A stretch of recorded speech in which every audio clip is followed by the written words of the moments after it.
今年飛躍品牌大獎主題係專業、創科、雙循環。經過評審委員會嚴格挑選，我哋一共選出14個得獎企業同機構，仲有5位出色嘅領袖。得獎嘅品牌同領袖涉及範疇非常多元化，佢哋喺各自領域都非常專業，而且仲會運用科技走得更前。大家好，我係美利米業嘅 Julia。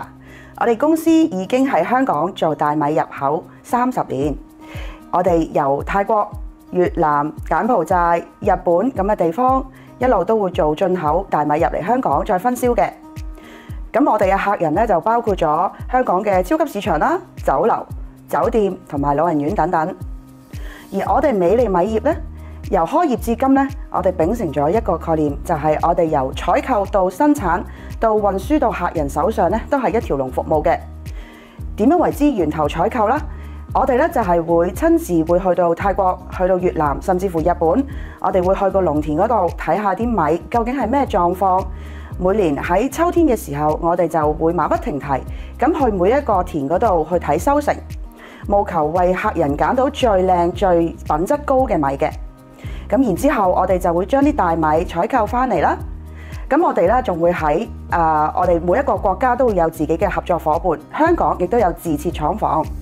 咁我哋嘅生產同埋包裝嘅廠房咧，全部都符合咗有 HACCP、有 ISO 22000、有 GMP 同埋 GFSI 嘅 standard 嘅。咁我哋咧就因為有呢啲認證啦，可以令到我哋嘅生產俾到一個信心俾我哋嘅客人。而喺香港咧，其實我哋咧都同香港好多大型嘅超級市場合作，為佢哋嘅品牌做 OEM。咁當然我哋都有自己嘅品牌啦。而近年嚟，我哋喺香港就推行咗我哋新嘅日本品牌。咁我哋喺上年啦，就同日本鳥取縣政府合作，咁我哋就幫佢推廣鳥取縣嘅大米同埋佢其他嘅農作物。喺2023年嘅時候咧，我哋就喺香港推出由日本鳥取縣政府自家 own IP 嘅星空帽 Hoshizora 米。呢一隻米咧，只可以喺鳥取縣裏邊種，咁先可以命名為星空帽嘅。咁我哋上年咧就喺美食展嘅時候就 launch 咗，亦都有大獲好評。最後我要感謝 JCI Queensway 頒發呢個飛躍品牌大獎俾我哋美利米業。呢個獎係對我哋30年嚟嘅努力一個肯定。來年我哋必定會繼續用心去拓展國內外嘅業務，為香港市民帶嚟最優質嘅食材。